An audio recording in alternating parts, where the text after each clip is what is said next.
Let's do this. Hey, everybody, you guys gotta look out. I know you're all coming in right now, but we got a guest expert for this week's Power Hour that I don't even know if you need a chair for. You got to stand up. I feel like I am under energized for the situation because our guest today is ready to come in hot. I freaking love it. Our guest for the Power Hour is Craig Siegel. He is a self-described ordinary guy from New York, but he has transformed into an extraordinary coach, speaker, and motivator. He started on Wall Street and then built two 8-figure businesses from the ground up before he found his calling with coaching and his new business now, Cultivate, lasting Symphony. And he helps people chase their passions, which I'm all about it. I love it. We need more people doing passionate stuff, not bored in their cubicles, hating what they're doing every day. He built his new business during the pandemic, you guys. During the pandemic, all from his iPhone. This virtual life is crazy. There's a ton of opportunities. Things are tough, but there's a ton of opportunities too. And Craig is an awesome example of that. He knows how to master your mindset, and he's gone through it all himself. He wants to pass that on to you, and he helps his clients reframe their mindset, boost confidence, and transform themselves into something extraordinary. So, man, I got to turn this over because I can't wait to hear everything you got going on, Craig. First of all, thanks so much for being here with us today in the Power Hour. But give us the background story of how you went from ordinary to extraordinary and are building all these crazy things over there. Well, first of all, I got to say, that's one hell of an intro. I appreciate it. I appreciate you. Obviously, I do my homework with everything that I do because preparation breeds confidence. And I'm a big fan of yours and everything that you got going on. And like you said, the world needs more of what you're doing as well. And I appreciate you. And I just want you to know that. Thank you. Much appreciated. So tell us about your background. You started out in Wall Street, built 2 8-figure businesses. I feel like some people are trying to figure out how to make their first $8, let alone 8 figures. So tell us that story first. Yeah. So after college, and I'll be straight up with you. And when I graduated, I was lost in the wilderness. I didn't have direction. To be more specific, I didn't have clarity. I didn't know what I wanted to do. It's not like I grew up and I was like, I'm going to be an actor or a professional athlete. I always had that like entrepreneurial spirit and I was creative, but I wasn't able to put it all together.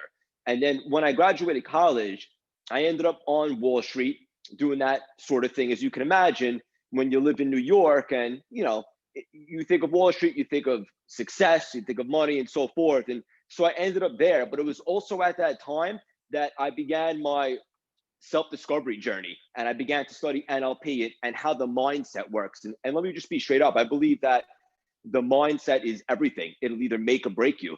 And once I realized this and I started diving in under the hood, so to speak, I started to manufacture big changes within myself. And I'll give you a quick example. I didn't always have a ton of confidence. I wasn't always oozing with charisma, so to speak. But when I began to understand concepts such as modeling, anchoring, and changing your perspective on certain things, I started to develop this Craig 2.0 persona. And I started to build upon my confidence. And it didn't take long. From there, I began to manufacture terrific results in terms of success on Wall Street. And I began to find myself and I made, a ton of wealth, and I was really able to kind of gain clarity on where I was going. And then obviously at some point after that, with all the unpredictability in the stock markets of that nature, I wasn't as happy as I once was. So I pivoted and I started another business from the ground up and so forth. But ultimately, just to go back to the beginning, the mindset is everything. And once I dove deep and I realized that by reframing how you see the world, or as I like to say, how you see your map, ultimately everything opens up for you. And that's when everything changed for me, Jenna. I love that. So you mentioned 2 things. You said in the beginning, you didn't have confidence and you didn't have clarity. I think those are 2 areas that many people, especially entrepreneurs or people just getting into entrepreneurship, struggle with. So for you, how did you build your confidence and how did you find that clarity when you weren't sure where you wanted to go next? What steps did you take? Unbelievable question. So a technique that I use in my sold out Moonshot Masterpiece Experience programs that I always start with is modeling. And I talk about this often. And this is one of the ways I was able to build upon my confidence. I like to say that the world is your playground. By finding models or people that you hold in high regard all across the world, whether it be real people or fictional characters. Like, for example, I've been quoted as saying I modeled James Bond to exude my confidence back in the day. And it's a little goofy, but it works. And just to be clear, this doesn't mean taking over someone's identity, but it means grabbing attributes from different people and modeling them and stepping into them on a deep level and then absorbing them. And it'll raise your confidence because all of a sudden, like the Craig 1.0, I might not have had a ton of confidence, but now when I'm modeling, let's just say a performer selling out a stadium or something of that nature, all of a sudden I become very comfortable, like I am here today talking to you. And so I use modeling a tremendous amount to build upon my confidence. In regards to clarity, this is going to sound a little weird and probably not the answer you expected, but I didn't have 100% clarity in my life until I went all in with CLS, Cultivate Lasting Symphony, because it was then during the pandemic that I found my purpose, which also happens to be my passion, and I went all in with that. And I think to anyone listening, what's most valuable is you have to search and identify what really fuels your passion. What has you waking up every day into a quadruple backflip into a split? What gets you excited? And then from there, we could put together a strategy, maybe reverse engineer it and kind of make it your life. But it's very important, just like you just touched on, to really identify what drives you. Life is short. Got to make the most of it. I love that. And I think I think that's a great point about the modeling and finding people that are doing what you want to do. And I think another big thing for confidence is just taking action and snowballing those small wins. It's about consistency. Confidence is built from keeping promises to yourself of things that you say you're going to do. That. It can be something so small as like, I'm going to the gym. You don't need to have confidence by getting like a beach body day one, but if you tell yourself, I want to get a beach body, and every day you start keeping that commitment of going to the gym or eating a little healthier or whatever it is, like your confidence is going to build. So when you see these people that seem ultra successful and confident in whatever they're doing personally, professionally, with their health, whatever, it didn't start that way. It started by keeping those small compound promises to themselves and like piling up those small wins until you feel better about what you have to offer and you're confident in yourself. I'm so glad that you said that. And I just want to interject for a second. The word that I like to use is momentum. And it's also what I teach in the beginning of my programs. I like to set people up with some structure, because just to cross some things off the list, even something as simple as, like you said, going to the gym, doesn't mean you have to look like an Adonis day one, but you got there, right? You stuck to a meal prep, whatever the case may be, you worked on yourself. You're crossing things off the list. That gives you momentum, and that also develops into confidence. I'm so glad that you said that.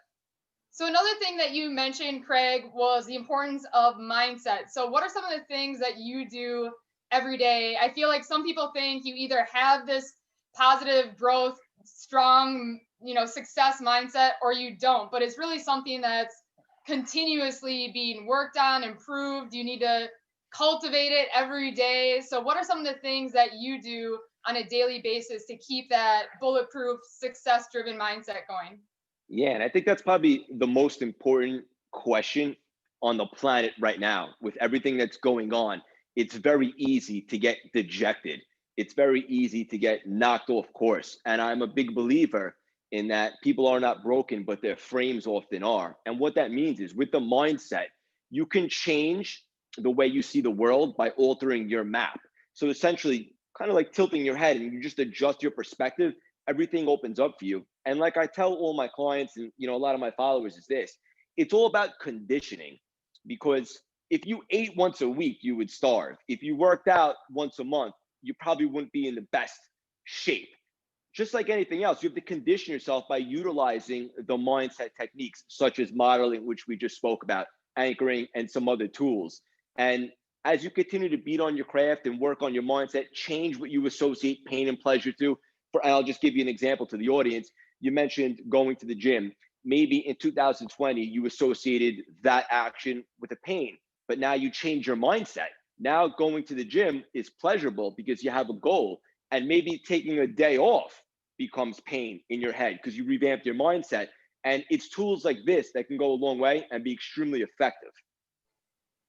So we got another question from someone who's watching who wants to know, in addition to mindset, how do you find motivation every day, especially when times have been hard for a lot of people? It's easy, like you said, to feel down. How do you find that daily motivation to keep hitting the grind and doing the things that you don't want to do to reach those big goals you have for your career or your life? Jenna, that's such an important question, and I'm so glad that you asked it. And here's the deal, and no one knows this better than me, because a year ago, even though I had my own business and I was waking up going to an office that was mine and very grateful for it, I wasn't passionate about it. And it's tough to be excited about things that you're not passionate about. And so ultimately, when I dove deep during the pandemic, because I had a minute, just like the rest of the world kind of stood still for a second. And I don't want to sound too spiritual, but like I heard the whispers and I figured out what my purpose is and I went all in, and it just changed everything to me.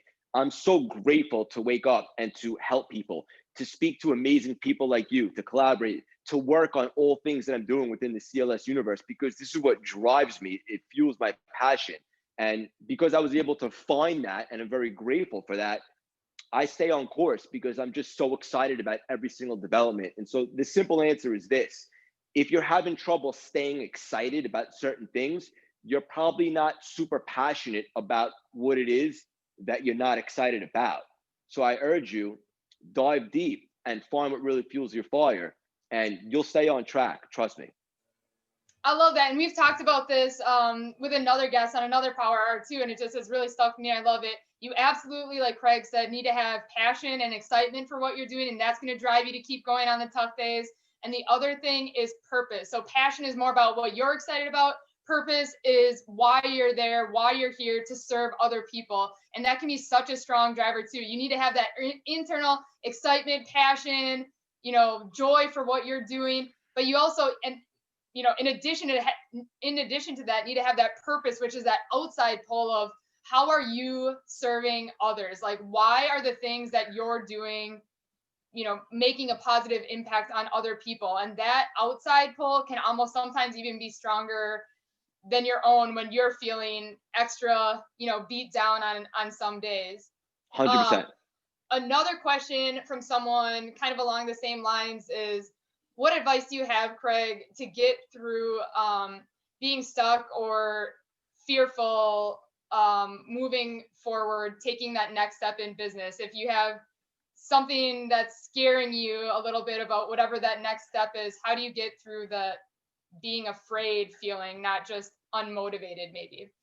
So another great question, and I keep saying this because you keep asking great questions, and I'm going to give two answers to that question. Number one, I could teach you, or I can even go over a technique now on how to channel that feeling of a little bit of anxiousness when you're going to start something epic into a feeling of excitement. And a lot of people know my journey. Last year, I ran 4 marathons, and I'd never been a runner before that. But even the last 2 marathons, which I found myself and I knew I got this, so to speak, I would still get a little bit of anxiousness the night before because I respect the spectacle and how epic a marathon is. Doesn't mean that I didn't want to pursue it. It just meant that I felt the feels, just like a gladiator stepping into their arena. But then you power through that and you embody it and you embrace it. And the other thing I'll say is this, and this is going to sound very deep, but here's the truth. If you're nervous about taking that real shot at life and pursuing something that you think is your passion or your purpose, what's scarier, taking that shot or going down the other path, waking up 6 years, maybe 6 years later, doing something that's unfulfilling and you're not leaving your mark on the world? To me, that's living in your worst case scenario. And that's the most terrifying thing. And once I acknowledge that, taking a shot at something I actually love seems a lot easier to step into. I love that. And I love that reframing of what's scarier to you. I think there's been some news stories or like studies where they talk to 80, 90, 100-year-old people and they say, what regrets do you have in your life? And, a lot of them talk about the things that they didn't take a risk on or they didn't do or didn't take a leap on.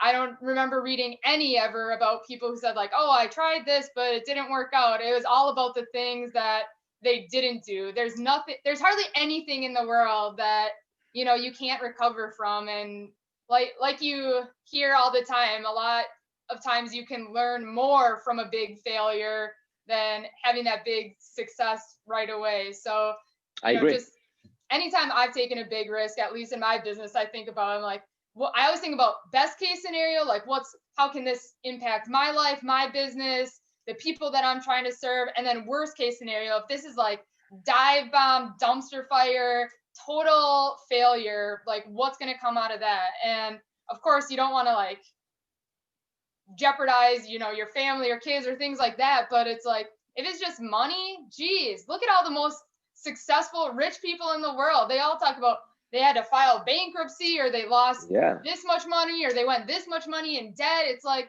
man, money in the world is like water in the ocean. It is unlimited, man. You can always, always, always find more. So I love what you said, Craig, about be more afraid about the regret than the worst or even the best or even worst case scenario of taking that leap when you power through those fears that you're having. And I just got to say, you have to surgically remove the smile from my face right now, because you're speaking to my soul. And it's something that I've been working on a lot lately. And it's so true. All the greats or the legends, their career never went like this, right? It goes like this. And they embrace that. It shapes us. And like, yes, people have had to file bankruptcy and so forth and bounce back. But there's always a lesson. There's always value that you take from it. And now you're a little stronger, a little more seasoned, and you apply that to your next endeavor. So they're not necessarily failures if you learn from them. And also, you said something about your relationship with money. And like I said, I'm a big fan of yours. I know that's a big deal for you with your money mindset. And for the audience listening, and I've been trying to tell people this as of late, ironically enough, because I had a guest on my podcast who was talking about this. Your money mindset is such a thing, right? It's so real. And it's like a lot of people look at it as like say they're going to make an investment in themselves. Let's just say, for example, some people look at it as a burden, like this dollar sign is going to cost me this. Oh my goodness. A different perspective might be, wow, what kind of value am I going to get from this investment? What kind of path is this going to set me down? And you're a little bit more open and abundant. And don't be surprised if in that state, money starts coming back to you and so forth. So I love that you touched on that. Yeah, I don't know if you follow Ed Milet at all or not, Craig, or if you guys tuning into this follow Ed Milet or not. If you don't, he is one of my all-time favorite business guys, motivational guys, success guys.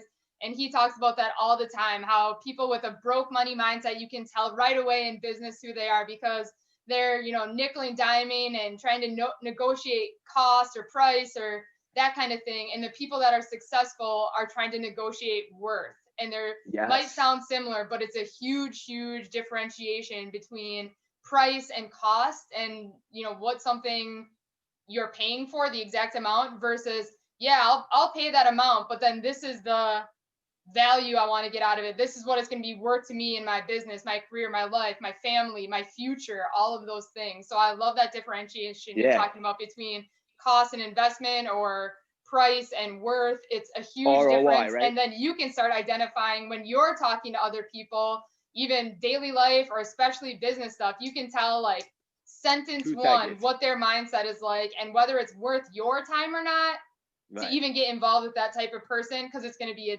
totally different experience based on what their mindset is when you work with them. So true. You don't want to have to convince someone to buy in. You want someone with the mindset is, okay, what is my ROI on this? What is my return on investment? Just like you just said. Love that you said that. I'm also a big Ed Milet fan myself.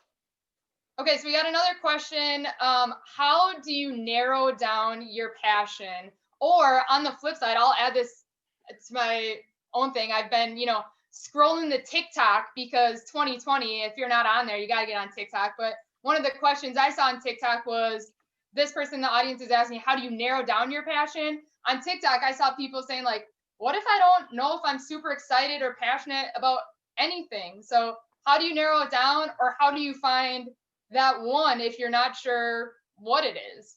Yeah. So in regards to identifying your passion, it's not simple. Some people, when they're born from an early age, they know exactly what to do. I was not that person, but I did know this throughout life experience. I did have a passion for self-discovery and learning about the mindset. And obviously people would always gravitate towards me to be inspired and be motivated. And I did love that, but not until the pandemic, when I had a minute to kind of really like go into my journals and like block out the world and just dive deep. And I use this strategy, which I called Project Moonshot. And I basically say, like, in a perfect world, 2, 3 years from now, if I'm waking up every single day on fire, excited, what does that look like? And then I started just journaling, and it said, yes, of course, I want to be the face of personal development, the Apple of the industry. I want to be able to help people revamp their mindset worldwide, billions of people, selling out stadiums, talking to unbelievable, amazing people like you, Jenna, and so forth. And then I was like, yes, that's my fire. That's what I love. That's my purpose, but it's also my passion. And then I worked backwards and I began to reverse engineer a strategy on how to do that, and began with coaching and so forth. And so, look, you kind of gravitate towards what your passion is. You know what you love in life, you know what you don't. And for anyone that's listening right now and for the audience, I definitely suggest doing a lot of journaling, even just writing down notes, because you might come back to something. You might be like, yeah, that one resonates. And ultimately putting together these strategies from a dreamer perspective, in a perfect world, a couple of years down the line, what does my life look like if I'm hitting on all cylinders? You'll be surprised. The ideas will come to you. It's called a brain dump. It's very important. Yeah, I love that idea of journaling. I think that's so important. You sometimes have all these thoughts in your head, and you don't even like totally get a chance, like you said, to be able to evaluate them for yourself, even though they're your thoughts, until you get them out on paper and kind of relook at it and see what those patterns are, or what's kind of flowing through your hand when you're not even really thinking about it. Lisa asked too, if you don't have clarity, about what your passion truly is, what steps do you recommend? In the beginning, Craig and I talked about confidence and clarity. And both of those big things that are extremely important to your success, clarity and confidence, both come from action. You can do all the reading, all the podcasts, all the webinars, all the events that you want to do in your entire life, fill your entire calendar. But I'm telling you, confidence and clarity will only come from action. The journaling is step one, but then you just got to start trying stuff. If you're not really sure what it is, I know in business, especially, we talk a lot about finding your niche and, narrowing down and being specific. And that's great once you know like where you want to go. But in the beginning, there's a lot of value in starting broad. Like, test this out. If it doesn't work, see ya. Test this out. If you're not loving it and you're not energized and passionate about it, see ya. Like, go to the next thing. But without taking those action steps to try those different areas, you're never going to have that feeling of what, Craig's talking about, like waking up on fire, like, holy shit, I love doing this, man. I don't want to go to bed anymore. I don't want it to be the weekend. Do you want to know why? Don't get me wrong. I love hanging out with my family and my kids and my friends. But do you know what I really love doing? This stuff. I love learning. I love business. I love helping people make money and helping people make an impact. So once you like find those things, you feel it. But you don't find those things unless you're trying stuff out and finding the wrong things that are not the ones that make you passionate and make you feel that fire. So the journaling, worksheets, all that, step one, but then start doing stuff, man. You gotta be that journal in the maze that hits the dead ends and comes back in order to find the end. If you just start at the beginning and keep like writing out possible ways out of the maze, you're never gonna find your way out of the maze, my gerbil friends. So you gotta hit those dead ends to find your way out. So I love Jenna, that. Journal, take action. I just gotta say, there's very few people that I collaborate with that elevate my state. You're on fire right now. I could see the passion in your eyes, and you just got me so jumped up to another level. And just to piggyback and add on to what you just said, it sounds a little cliche, but it's so true. You can't get to second base with your foot still on first. You have to leap and take a shot. And as my good friend once said, once you leap, the safety net might appear, but never before. You have to take a shot at life because you can't lose what you don't have. And I love that you just said that, and I love how you said it. Hey, I appreciate that. And I'll tell you this too, that's been a huge key for me, especially this year when everything is, so virtual and you don't get that one-on-one connection, like in person, that a lot of, especially entrepreneurs, like get amped up on in-person networking kind of stuff or events or whatever. Let me tell you, you got to find people like Craig. You got to find people that have found their passion, and you can tell even through the screen, like, yo, we're here through the screen, but you can even tell this way who's passionate about the things they're doing and what they're talking about. And the more that you connect with those people, the more it's going to like build your own fire and keep you amped up. Like the more you keep having back-to-back Zoom meetings with people in their bedroom that are locked up that you can just tell they're like hating their life and hating their job and hating everything going on. Like, dude, you don't got time for them. You need the people No. that can match your fire, that have the passion for what they're doing. It doesn't have to be the same thing, but just the passion, the feeling that, they're excited about what they have going on, because that stuff is contagious and it builds. So you Yeah. need to keep working hard and being proactive, even virtually, especially virtually, to connect with those people and keep your fire going, keep your passion going. Because, man, I don't know if you heard that analogy about the crabs, how like, oh, you don't need to put a lid on a bucket of crabs, because as soon as one starts trying to get higher and crawl out, the other ones pull it back down. Like, that's negativity and people in your network, in other businesses, in other careers that are not excited. You're that crab that's like, hell yeah, I'm so passionate, I'm doing big things, but you're surrounded by all those other crabs. They're going to yank you back down. You got to get with I don't even know what animal pulls a crab up. A stork? I don't know. Find that animal that's going to lift your little climbing crab butt out of the bucket, not pull it back down. All Yeah. right. There's my fire. preaching moment of the day. All right. So, Craig, how, with everything going on, you built this new business during the pandemic with your iPhone, a good pro of virtual life, more eyes than ever, more customers, clients, whatever than ever online. Con part of it is more competition than ever. How do you separate yourself from the competition when there's so many people trying to start businesses right now or find clients or customers online? Yeah, so what a great question. And there's so many answers. Number one, I separate myself from the competition, so to speak. First of all, I don't believe there is any competition. And I hope that doesn't sound arrogant. I'm as humble as anybody, but I'm very confident in what I'm doing. And I see the results in my clients, and I know how to manufacture breakthroughs.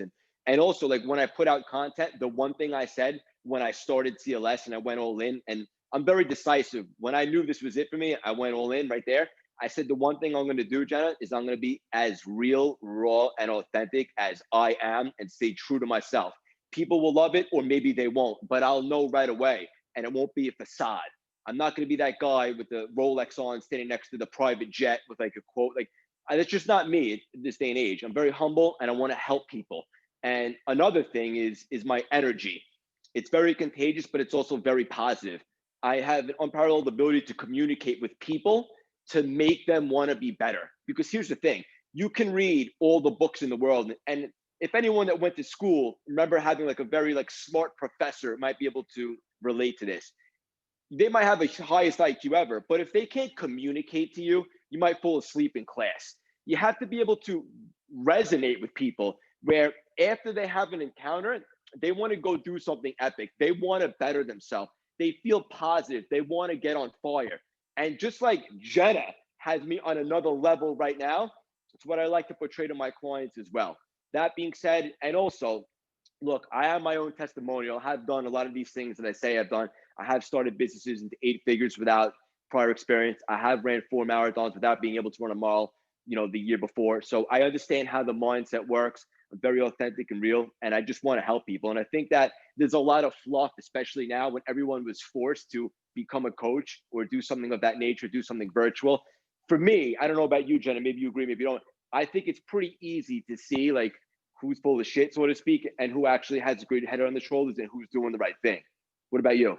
Yeah, I totally agree. I mean, we talked about this before. It's easy to tell, once you get used to it, what someone's mindset is in business. I think for me, it's something that I'm always really interested in psychology and, studying other people and understanding them better and why they're motivated to do certain things. And, you mentioned no competition, and I love that idea because, like you said, if you're authentic, no other person in this whole world has the same exact background, expertise, life experiences, all the things that you have. I mean, man, the world almost has 8 billion people. Do you guys have that's just mind blowing amounts of people. You can say 8 billion, but to actually comprehend how many people that is crazy. So I always just think it's so funny. And, talking about being able to read other people, a really good indicator of whether or not I personally want to partner with or do business with or work with someone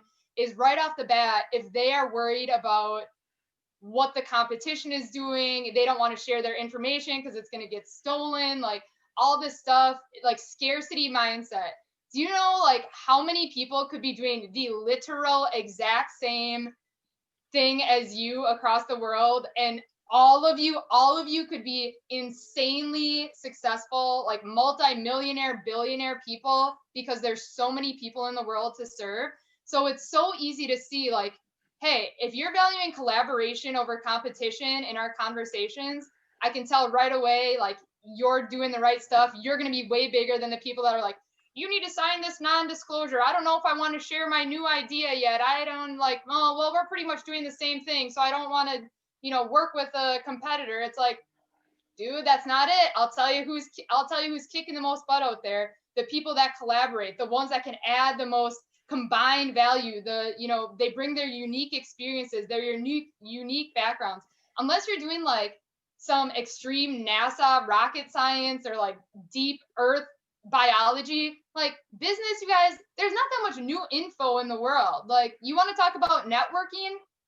That stuff's a pillar of success. There's 1 billion people out of 8 billion probably talking about the importance of networking, but it never gets old because it's always important and everyone has a different viewpoint. So when you're thinking about who you want to work with, who you want to be, think about that. If you're worried about, oh man, I don't want my competition to know, I don't know if I should share my idea because I don't want it to get stolen. Man, your biggest competition isn't your competition. It's yourself and what's holding you back up there. So collaboration over competition, share your idea with as many people as possible. If you're starting a new business, don't like fall into that trap of keeping it a secret.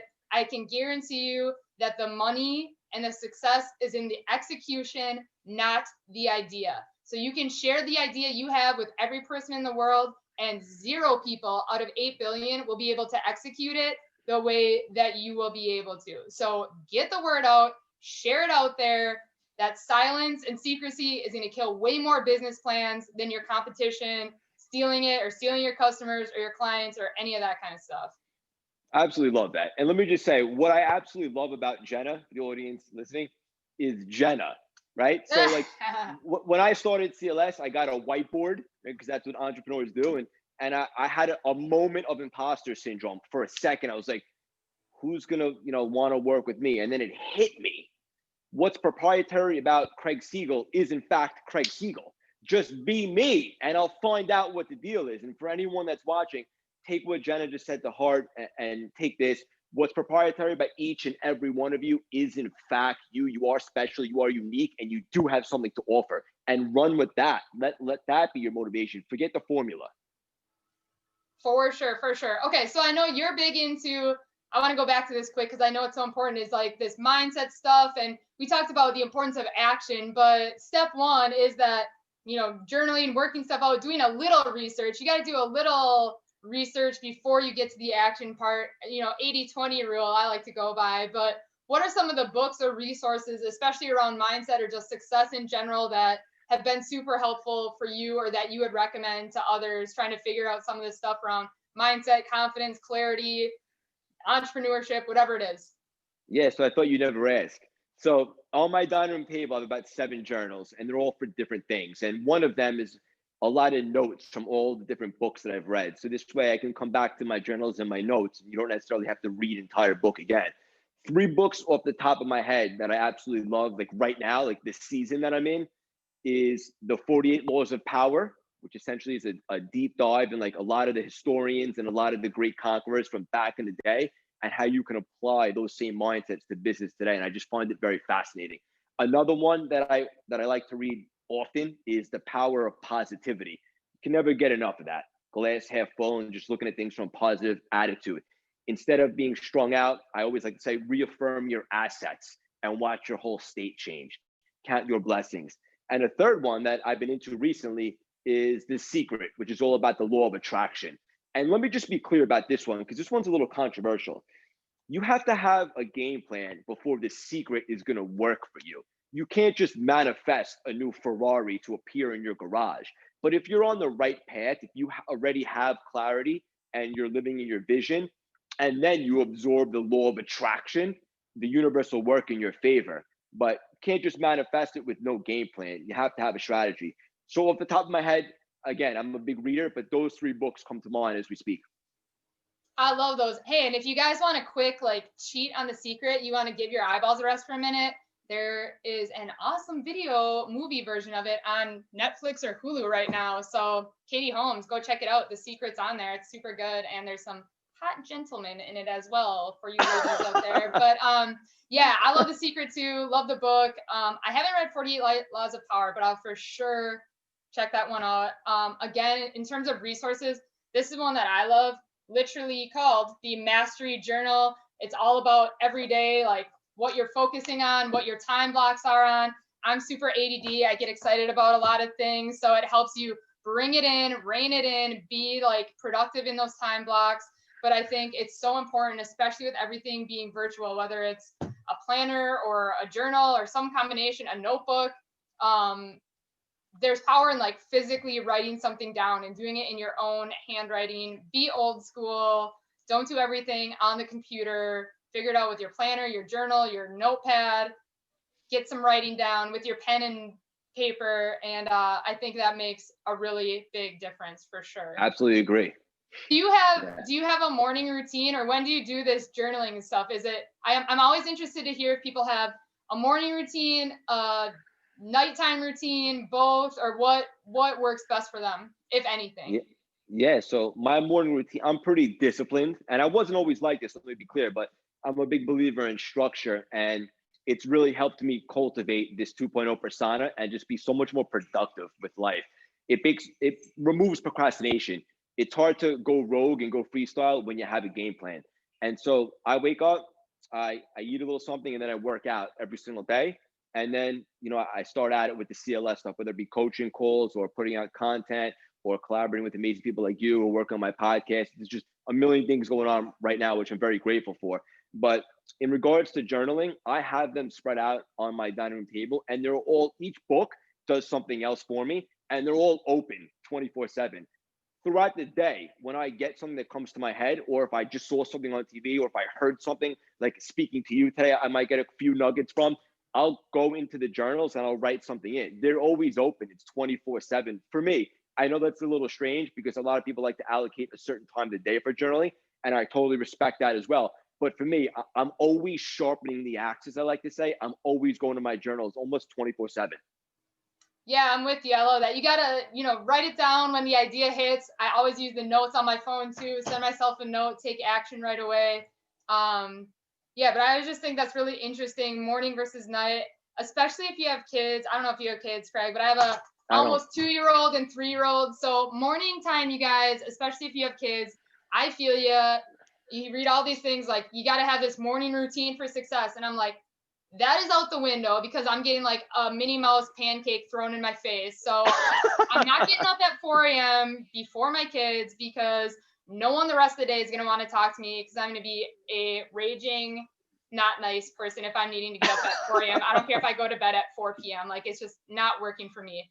But I'm super like productive. Like, I feel like my mind is the most active at nighttime. So I have a nighttime routine once the kids go to bed because we can like, work with that a little bit better, and that's a little earlier. So the nighttime routine is like planning for the next day, the journaling, like doing all the routine kind of stuff to set yourself for success up at night. So you just got to figure out like, whatever works for you. Is it morning? Is it nighttime? Is it over your lunch break? But I think what Craig hit on was the key point, and it's just having that structure and having discipline. And it can be super tough. And I definitely am not perfect at it by any means. I don't think anyone is, but even having that, in the back of your mind that either you plan the day to run the day or the day runs you. You don't want to open it up and be on other people's agendas and schedules all day long. If you have all that stuff set out in advance, you're going to be way more productive, way more successful than if you're just like going with whatever is coming at you, because people will always, always, always find ways to fill your calendar or use your time to get their stuff done. So you need to make sure you prioritize the stuff that is a priority and moves the needle for you. Don't let other people determine what that is and how you spend your time. I know we all have those days that's like, man, I was working my butt off all day long. Like, what did I do? You got to have those like core things during the day, like 1, 2, 3, bam, bam, bam. If I do this, it was a successful day. So I love Yeah, that. and You guys, I just want to add to that because my brother Mark, who I believe is on here today, who I love more than anyone on the planet Earth, he just had a kid, the cutest kid in the entire world, my nephew Skylar, and he's having a little bit of a challenging time trying to find his routine right now because, as you just attested to, it's very unpredictable when you have a newborn. So what Jenna just said, maybe at night is when the creative juices are flowing. You can allocate an hour block as long as you have a plan, right? And just stick to it. And I love that Jenna said that because it's very relatable. A lot of people do have kids out there. You just got to find the time that works for you. Mark, hang in there, my man. You'll get it. The routine stuff, man, it definitely shifts a bit with kids, but you can make it work. One amazing thing about kids that I've learned is, man, it really forces you to prioritize your time and get stuff done before now I like think about it all the time. I used to think I was busy. I'm like, what was I doing with all that time I had? Now it like forces you like, man, you got to get the stuff done that you got to get done. And hey, you got to stay up late here and there. You got to stay up late. You'll survive. Everyone has kids. The kids don't sleep at night, but you survive through and you're better for it. So that's awesome. If you guys got kids, you got this. Okay. I want to make sure we have a little bit of time left. If you guys have questions, entrepreneurship, mindset, overcoming obstacles, finding your passion, finding clarity, make sure you're putting them in the chat. Otherwise, I can keep going. Woo! I'll keep going with Craig for the whole rest of the time. I got plenty of questions. I see one came in, Jessica. What's the best question you can ask yourself to help with the evaluation of your purpose and passion? Maybe Jessica, we already touched on this. I don't want to, beat a dead horse over this, but I think, Craig, I'll let you touch on this too. But the biggest questions I think are, is this energizing me? Am I excited about doing it? And there's no right or wrong answer, but you can feel those things. Like you spend a day, like for me, if I spend a day doing like detail stuff or administrative stuff or accounting stuff, at the end of the day, I'm so tired and drained and just annoyed because I just hate it. And it's not my strength. It's not my passion. That's the stuff you got to outsource to other people. If you get done with the day and you're like, man, time flew today. I love these like, how is it already 10 o'clock at night? I just felt like I love the day. I'm so excited. I could keep going all night with this stuff. That's the type of thing that, is your purpose and your passion. It isn't necessarily, and I fell into this, in prior, businesses and work that I did, is there's a lot of people that can see where there's a need or a gap in the marketplace and they have those skills and they just are like, man, I can make money doing that, or I can do that, so I should do that. Just because you can doesn't mean you should. And that's a really quick way to feel that burnout and feel drained about stuff. You need to find the things that you're excited about and give you energy. And when you find those things, it can be tough to find at first, but when you find them, like you just, and I know that's an annoying answer, but that's where that action comes in. Keep trying things. And if you're still feeling like, keep trying some more. There's a lot of weird things to try in the world. Keep going. Like, be a basket weaver if that's your passion, man. Like, keep finding it. What do you say about that, Craig? To be honest with you, every single thing you said, I receive into my soul and I agree with. And two expressions that I like to say is, you can't lose what you don't have, and a closed mouth doesn't get fed. Just keep asking, keep journaling, keep working at it, and you're going to stumble upon something like Jenna just said. And I know this because I had the day yesterday. All of a sudden it was 1 o'clock in the morning yesterday. I'm like, shit, I got to go to bed. I have a lot to do tomorrow. The day got away from me in the sense that I'm just loving everything that I'm doing. I'm so grateful. Every single development, like my heart's into it. And that's what it's all about. And that's what you need to identify. And everybody is 100% capable of it. And it's like Jenna just said, just to fill a gap in the market. Yes, it might be opportunistic, but it's not going to have lasting, passion inside you or your purpose. So just keep doing what Jenna said, 100%. You will stumble upon something that you absolutely love. And then once you locate that, identify it, we'll make it work into a strategy where you can manufacture wealth with it or whatever the case may be. So tell me about 2021. This business you have now, Cultivate Lasting Symphony, is still pretty new. What is your vision? What are the big goals that Craig and Cultivating Lasting Symphony have for 2021? What's going on? Yeah, so what an unbelievable question. So it's funny because my journal entry for 2020, in other words, the end of 2019 going to 20, I didn't know what my passion, my purpose was. CLS didn't come to me yet.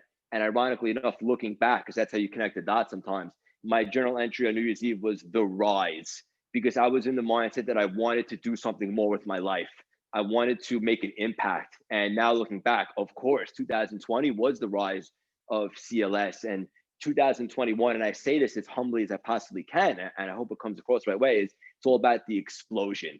Now that we're here, it's about reaching more lives, touching more people, God willing, a billion. I have my podcast, the CLS Experience, which is about to drop next week. We have a ton of big names on it, but the important thing out of that is it's not the success stories. Obviously, you have Wikipedia for that. It's the mindset and how these greats and legends overcame adversity and pushed through challenges. That's going to help us reach more people. Obviously, I just started my first mastermind coaching program, which is a little different than the one-on-one because it's multiple people in one. A lot of speaking engagements. Hopefully, God willing, the world opens up soon. We could do a little bit of a world tour and just continuing to collaborate with like-minded and special and amazing people like Jenna, and just continue to grow the brand and the movement. And this was never about Craig. This is about helping people revamp their mindsets, because there is a better life out there for everybody. Everybody is capable. A lot of people are just, their frame is broken. Not them. It's their frame that just needs to be adjusted and everything opens up. And I believe this can happen to everybody. And I just want to show people how to get an absolute fire. Fire. I love it. Coming in hot, you guys. Okay. Andrea has a question. When you're having a tough day, how do you flip the switch to a more positive outlook for the rest of that day? I get, we talked about in general positivity and mindset, but we don't have what if you don't have weeks or months or a lot of time to try to figure it out? You got to get stuff done and flip that switch from a tough day to a positive outlook on the rest of the day. Got any tips for that?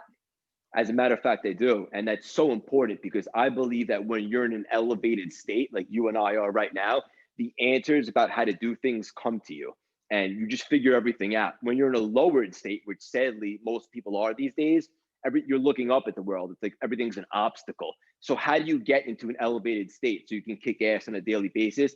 I like to utilize modeling, which I described earlier. For example, my last masterclass I did about a week ago, I was modeling a gladiator in his arena, and I just was on fire. I felt very comfortable, and it raised my confidence. Another thing that I would suggest is anchoring. And what that is you identify a moment from your past on a very deep level. You put yourself in that situation. Maybe it was the day you got married, the day your kid was born, the day you closed your first business deal, whatever the case may be. Something that you know was really special and epic for you. You put yourself back into that state for a second on a very deep level. You feel how it felt, the quality of your thoughts, and then you step back into the present, and immediately you're able to anchor that and elevate your state on the spot. And it's very simple, not easy, but simple tactics and techniques like this that'll keep you in an elevated state on a day-to-day situation. And from there, there's nothing that you can't accomplish. I love that. And I think another thing to remember too, Andrea, is change your state, change your body, it changes your mind. So if you're having a tough time, you're sitting at your desk, go for a walk, go jump. This sounds so dumb, and I thought it sounded dumb when I heard it, but then I did it and I was like, that actually, okay, that works. Do you ever jump out of bed? Do you know how corny that sounds? But you're dreading a day, but you get out of bed and you just jump up and you tell you literally say, I've done this, I've said it out loud, I look and sound like a crazy person, but it changes your mind and your literal physiology in your body. Jump and be yeah, I'm so excited for today. It's crazy. You sound cuckoo, you look cuckoo, but it helps. Change your body, change your mind. And another thing that I think is important too is people talk all about the grind and entrepreneurship and doing all this stuff, being busy, getting all this stuff done. I'm lazy. And I don't think that's a bad quality to have. And I'll tell you why.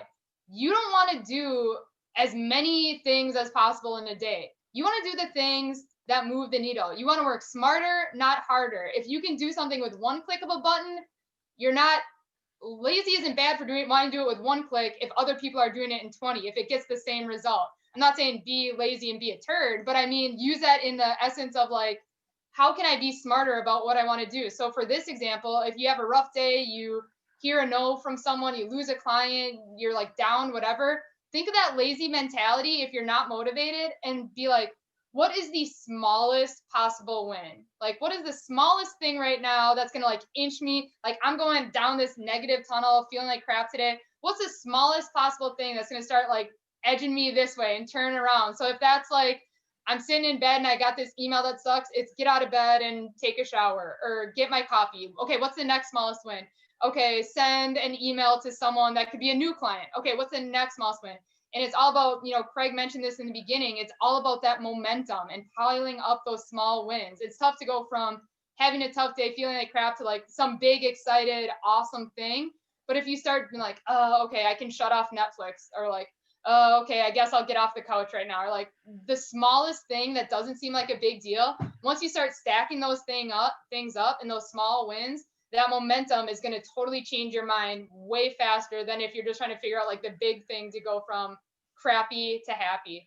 I feel like I should trademark that. I don't think I ever said that before, but it sounds right. Go like from that. Crappy to happy, you guys. Get the small wins, do the the smallest possible win, and start piling them up, and it'll change your mind so quick. Momentum is real. For sure. Okay, another question for you, Craig. How did you choose your business name, CLS?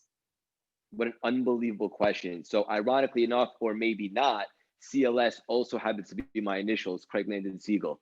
And so once this all came to fruition, when I realized that this is my passion and I heard the whispers and I had a spiritual moment, I said, I'm doing this, I'm going all in. It was probably the next day on a run when it just came to me. And I wanted to create something that helped people understand that this isn't an inspirational, temporary jolt where it's 5 steps forward and 5 steps back, kind of like those no carb diets, or you watch a good movie, you go to the gym, and then what happens after New Year's Eve? 3 weeks later, the gyms are empty, right? Because people lose their inspiration.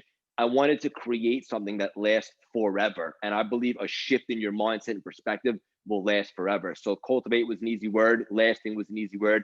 And I always had a thing for the word symphony, just because when I think of that, I think of an orchestra all playing in sync, all playing on fire, in tempo. And then also, with the creativity and just applying it to my initial CLS, it just kind of hit me on a run one day. Very cool. I love it. It's a super unique name. I like that it stands out. Okay, so you shared a lot of tips, a lot of strategies today. What is the number one thing after someone watching this chat with you today should log off and go take action on to increase their income, impact, and influence, reach their big goals in 2021? What's that concrete number one action step? Yeah, so most importantly, first and foremost, number one is a lot of people have self-doubt right now and they feel defeated, whether it be from life experiences or specifically the last year, which hasn't been easy. I understand that. Let me be very clear. You're not broken. You don't need to be fixed. Your perspective and your frame needs to be adjusted. And by doing that, by opening up how you see things, all of a sudden, where you once saw limitations, now you see opportunities. Get your mindset right. And then from there, put together strategies and you could start executing. And like Jenna just said, start crossing things off the list and start getting momentum. But no matter how good the idea is, if you don't have the right frame of mind, if you're not ready, if you're not sick and tired of being sick and tired, you're only going to get so far. You have to dig deep and you have to understand that revamping your mindset will change everything for you. And then from that situation, it's not what can I do, it's what can I do. Boom. There you go, you guys. That's what you guys do. Reframe, get ready for action. Craig, if people want to follow you, learn more about what you have going on, about Cultivate, Lasting, Symphony, connect with you, learn about your programs, what's the best way to find you, learn more, get connected? Yeah, so where I hang out the most is Instagram at Craig Siegel _CLS.